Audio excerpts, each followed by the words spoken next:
السلام علیکم، کیسے ہیں آپ سب؟ امید کرتی ہوں آپ سب بخیریت و عافیت ہوں گے۔ الحمدللہ۔ چلیے آج میں آپ لوگوں کے لیے لے کر آئی ہوں نواز خان صاحب کی کہانی میں سے ایک کہانی، سہاگن اور قاتلہ۔ تو پہلے کہانی سن لیتے ہیں، پھر اس کے بعد ہم کریں گے باتیں، بہت ساری باتیں۔ چلیے شروع کرتے ہیں۔ اس شخص کا فسانہ عبرت جو خود کو با تدبیر سمجھتا تھا، اس نے ایک حسین عورت کے فتنہ انگیز حسن میں اندھا ہو کر اس کے گرد ہوس کا جال پھیلا دیا، لیکن اس کی بدقسمتی تھی کہ وہ عورت کے جذبہ انتقام سے لا علم تھا۔ ایک زخم خوردہ عورت کے انتقام کی کہانی وہ جذبہ انتقام میں آخری حد تک چلی گئی تھی۔ میں نے زور سے بریک لگائی اور جیپ کو ریورس کر کے بازار کی طرف موڑا۔ میرے پہنچنے تک کھیل ختم ہو چکا تھا۔ 3 نوجوان لڑکے اپنے جیسے ایک نوجوان کو بری طرح مار پیٹ کر رفو چکر ہو گئے تھے۔ میں نے قریب جا کر دیکھا، نوجوان کا سر پھٹا ہوا تھا، چہرہ خون سے تربتر تھا، ایک ہتھیلی پر تیز دھار آلے کا گہرا کٹ تھا اور میرے اندازے کے مطابق اس کا داہنا ٹخنا بھی ٹوٹ چکا تھا۔ یہ واقعہ امرتسر کے ایک بھرے پورے بازار میں ہوا تھا۔ اس بازار میں صاحب ہوٹل کافی مشہور تھا۔ قریبی کالج کے پڑھے لکھے نوجوان اس میں اکثر بیٹھے نظر آتے تھے۔ سڑک کی طرف بڑے بڑے شیشے لگے ہوئے تھے۔ ان شیشوں میں سے ہوٹل کے ہال کمرے کا قیمتی فرنیچر سرخ قالین پر گھومتے پھرتے باوردی بیرے نظر آتے تھے، لیکن اس وقت شیشے تھے نہ بیرے، اور فرنیچر بھی سارا الٹ پلٹ نظر آتا تھا۔ یہ ساری ابتری اس لڑائی کی وجہ سے پھیلی ہوئی تھی جو زخمی ہونے والے لڑکے اور دیگر 3 لڑکوں میں ہوئی تھی۔ ہال کی کئی کرسیاں ٹوٹ گئی تھیں، دیوار گر شیشے ٹوٹ کر سڑک پر بکھرے ہوئے تھے اور بیرے ہراساں و پریشان بھاگے پھر رہے تھے۔ مجھے دیکھ کر ہوٹل کا مینیجر دہائی دینے لگا کہ اس کا ہزاروں کا نقصان ہو گیا ہے، وہ برباد ہو گیا ہے، وغیرہ وغیرہ۔ زخمی لڑکے کو فوراً اسپتال پہنچانے کی ضرورت تھی۔ میں نے اسے گاڑی میں ڈالا اور 2 گواہوں کو ساتھ لے کر اسپتال چلا گیا۔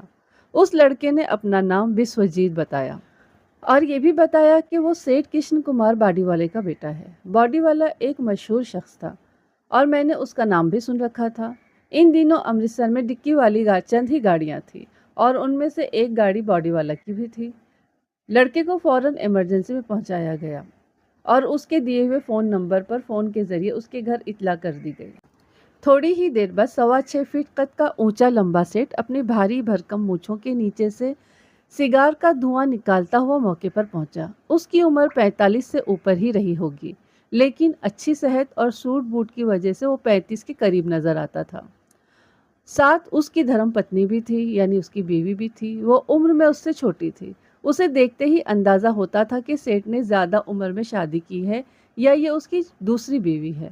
میاں بیوی کے چہرے پر ہوائیاں اڑ رہی تھیں۔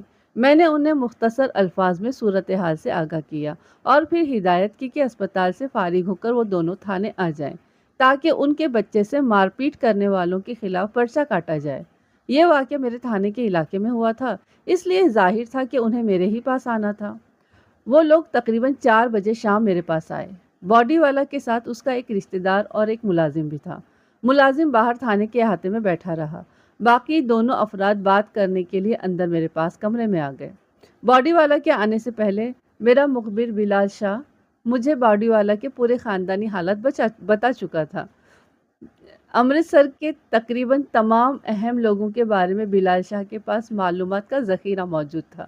فلاں شخص کی کتنی جائیداد ہے، اس میں کتنے حصے دار ہیں، حصے دار کی کتنی بیویاں ہیں، بیویوں کی کتنی اولادیں ہیں، کون سی اولاد کس کی اولاد سے کھار کھاتی ہے، وغیرہ وغیرہ۔ مطلب کہ بلال شاہ کو ساری ہسٹری پتہ تھی۔ اتفاق سے بلال شاہ باڈی والا کے بارے میں بھی کافی کچھ جانتا تھا۔ اس نے مجھے جو کچھ بتایا اس میں سے سب سے اہم بات یہ تھی کہ تقریباً 1 سال پہلے باڈی والا کی بیٹی ہیما اپنی کسی آشنا کے ساتھ فرار ہو گئی تھی اور باڈی والے نے پریتم نامی ایک لڑکے اور اس کے گھر والوں کے خلاف ہیما کے اغوا کا کیس درج کرایا تھا۔ یہ واقعہ میرے اس تھانے میں آنے سے پہلے کا تھا۔ بلال شاہ نے قیافہ لگایا تھا کہ باڈی والا کے لڑکے سے ہونے والی مار پیٹ اسی واقعے کا شاخسانہ ہو سکتی ہے۔ بلال شاہ کا یہ قیافہ 100% درست نکلا۔ تنہائی ملتے ہی باڈی والا نے مجھ سے کہا، انسپکٹر نواز، اب اس بات کو کوئی 1 سال ہونے کو آیا ہے، میری بڑی بیٹی جس کی عمر ابھی صرف 17 سال 7 ماہ تھی، اغوا کر لی گئی۔ اغوا کرنے والا پریتم نامی نوجوان تھا۔ اس کے اور اس کے بے غیرت والدین کے بارے میں سب کچھ آپ کی فائل میں لکھا ہوگا۔ آج میرے بیٹے کو مار مار کر ادموا کرنے والے بھی یہی لوگ ہیں۔ انہوں نے اس پر چاقو سے حملہ کیا اور اس پر کئی وار کیے۔ یہ تو اس کی قسمت اچھی تھی کہ جان بچ گئی، ورنہ انہوں نے کوئی کسر نہیں چھوڑ رکھی تھی۔ آپ ابھی اور اسی وقت ان لوگوں پر 302 کا کیس درج کریں۔ باڈی والا بہت تیش میں نظر آتا تھا۔ ساتھ آنے والے رشتہ دار کا بھی یہی حال تھا۔ دونوں کی مونچھیں غصے میں پھڑک رہی تھی۔ میں نے ان کو تسلی دیتے ہوئے کہا، آپ گھبرائیں نہیں، مجرم بچ کر نہیں جا سکیں گے۔ بس مجھے 2-3 گھنٹے دے دے، سب کچھ سامنے آ جائے گا۔ باڈی والا پھنکارا، 2-3 گھنٹے؟ ہم نے پورا سال دیا ہے آپ کو، اور نتیجہ کیا نکلا؟ وہی رٹا رٹایا فکرہ، گھبرائیں نہیں، مجرم نہیں بچ سکیں گے۔ کیا وہ اب تک بچے ہوئے نہیں ہیں؟ باڈی والے کا لہجہ بڑا تلخ تھا۔ میں نے اپنا دھیما لہجہ برقرار رکھتے ہوئے کہا، میں کسی دوسرے کی ذمہ داری نہیں لے سکتا۔ آپ سے میری ملاقات صرف 3 گھنٹے پہلے ہوئی ہے، اور آپ کے کیس کا پتہ مجھے صرف 1 گھنٹے پہلے لگا ہے۔ میں آپ کو یقین دلاتا ہوں، جو کچھ میں کر سکتا ہوں ضرور کروں گا۔ باڈی والا کا رشتہ دار بولا، معاف کرنا، تم لوگ صرف باتیں کر سکتے ہو۔ اگر کچھ کیا ہوتا تم نے تو آج یہ دن نہ دیکھنا پڑتا ہم کو۔ ہم یہاں تم سے نہیں، تمہارے ایس پی سے بات کرنے آئے ہیں۔ کہاں ہے وہ؟ ان سے بات کراؤ۔ میں نے کہا، بھائی جی، تم اپنے لہجے کو قابو میں رکھو۔ میں ذرا اور طرح کا بندہ ہوں، عزت کرتا ہوں اور کرواتا ہوں۔ وہ ہتے سے اکھڑنے لگا۔ بڑے دیکھے ہیں عزت کرنے والے اور کروانے والے، تم خواہ مخواہ بات نہ بڑھاؤ۔